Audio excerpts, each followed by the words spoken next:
My name is David Farrant and you're watching DFTVX.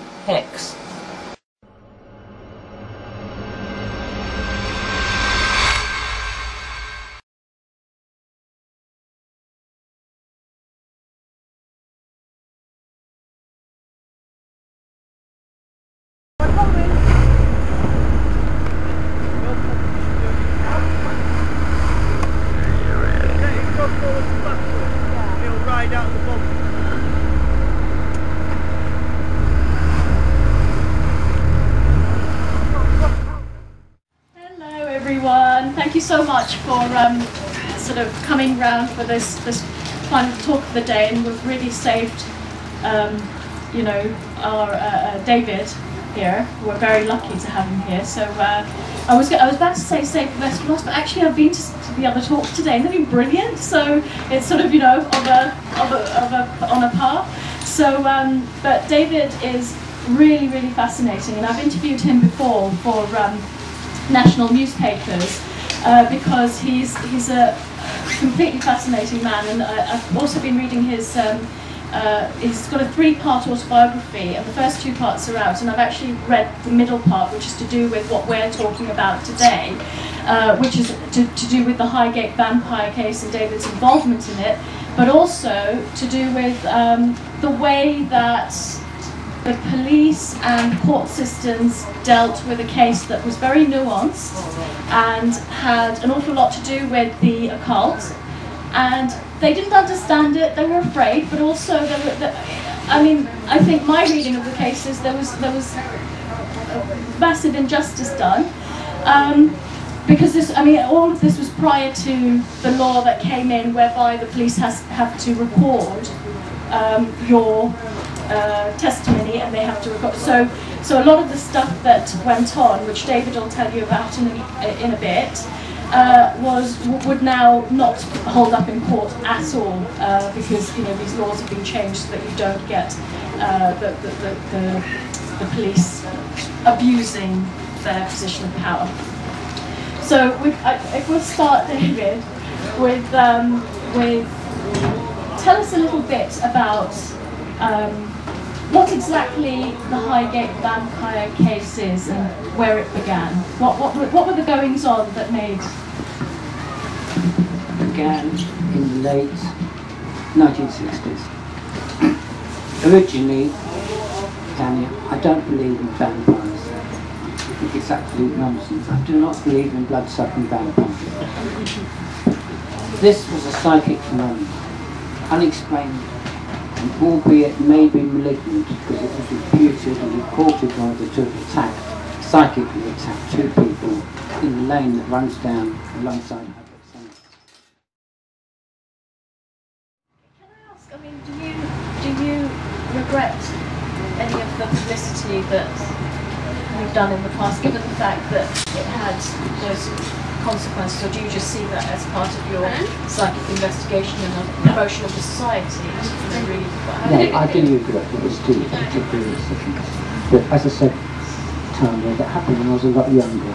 You have a different mindset when you're younger. I mean, I wouldn't do a lot of the things I did when I was younger now. And yet I wouldn't change it. I think it was all part of the learning process.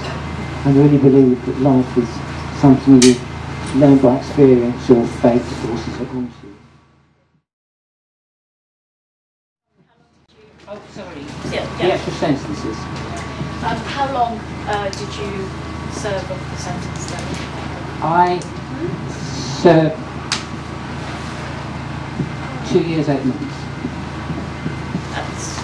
I mean, given I've read the book, I don't know how aware of the case people are, but I've read the book, and in terms of the amount of circumstantial evidence and what seems trumped up evidence, and even if, I mean, as you say, you know, there's certain things that the folly of youth, who hasn't, I don't know, is it just me, but who hasn't broken into a graveyard at night and gone, you know, and sort of had a couple of photos here and there. Maybe it's just me. Well, all right, maybe it's not. Maybe it is just me then. Well, maybe graveyards, but not coffins. Well, I mean, I would quite like to get people's questions in, because David has such a long history of psychic investigation that rather than just the trial, if you even want to ask him something about his investigations, do please plug.